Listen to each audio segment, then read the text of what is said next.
Bonjour et bienvenue dans la chaîne de Mathématiques Sciences. Aujourd'hui, je prends et expliquer une nouvelle vidéo, qui est une vidéo donc en sciences et vie de la Terre, ou plus précisément sciences et technologies, comme vous voulez, en tout cas pour les 6e.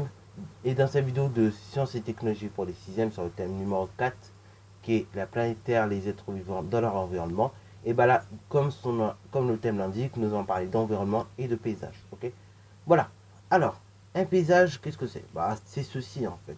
C'est ce que vous pouvez voir sur la photo. Donc vous avez différents types de paysages. Vous avez des paysages urbains, des paysages, comment dire, campagnards, des paysages littoraux, etc., etc. Bref, je ne vais pas m'étendre là-dessus. Mais en tout cas, donc il y a différents types de paysages. Et donc un paysage, ça ressemble à ceci. Un paysage est donc constitué de pas mal de choses, notamment constitué de roches au niveau du sous-sol, des êtres vivants qui vivent en interaction avec l'environnement dans lequel ils sont. Et justement, vu que je viens de parler d'un mot assez important, l'environnement, définissons-le. Ok. Alors l'environnement, c'est tout simplement en fait, on va définir ça comme ça en 6e, et même de manière générale, on peut définir ça comme ça. L'environnement, c'est tout simplement ce qu'il y a autour de nous. Ok. Donc, par exemple, moi, si je lève ma tête, que je regarde au niveau de ma fenêtre, là, tout ce que je vois autour de moi, c'est mon environnement. Ok. C'est mon environnement, et on peut même le qualifier d'environnement proche. Ok. Voilà, c'est l'environnement proche, l'environnement autour de moi. Ok. Donc c'est l'ensemble de tout ce que vous pouvez voir autour de vous. Donc ça définit l'environnement. Et en fait, les êtres vivants qui vont vivre dans le paysage en question, ils vont être en interaction directement avec l'environnement en question. Ok. Voilà, voilà. Et donc au niveau des paysages, voilà, vous avez trouvé grossièrement tout ce que je viens de raconter. Alors, un paysage, si vous voulez le décrire, il y a une façon simple et logique de décrire. Donc bon, ça va être plutôt de la géo ou de la SVT comme vous voulez. Et donc, si vous voulez décrire un paysage de manière simple et logique, déjà, il faut décrire éventuellement les êtres vivants qui vivent dedans. Ok. C'est logique, mais ça fait pas mal de le rappeler. Donc, déjà, on décrit les êtres vivants qui vivent dedans, éventuellement.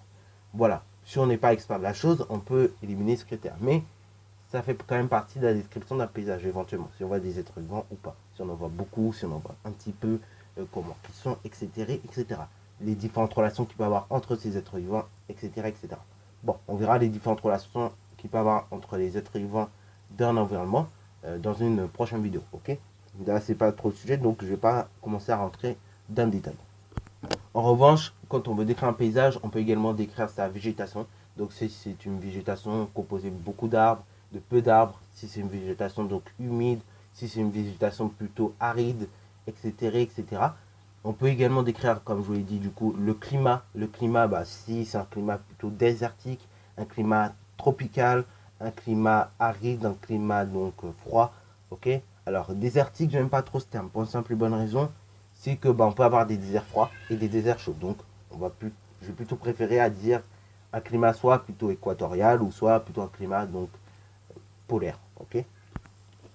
Donc également, ce qui est bien quand on décrit un paysage, c'est éventuellement de décrire tout simplement ce que l'on voit en fait. Ok. Décrire éventuellement si s'il y a beaucoup d'arbres, comme je vous l'ai dit, peu d'arbres, décrire éventuellement si on voit des déserts, pas de déserts, etc., etc. Ok.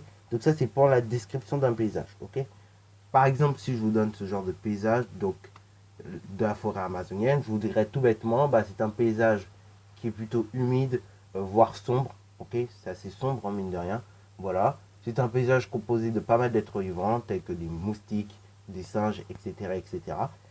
Et après, donc, le climat dedans est assez humide. Ok, c'est donc un climat tropical. Tropical et voire équatorial. Ok. Donc ça, c'est pour les paysages. Voilà tout ce que vous devez savoir grossièrement sur les paysages en classe de style. Donc il n'y a pas beaucoup de choses à dire sur les paysages. Donc juste un paysage, c'est ce que vous voyez. Ok.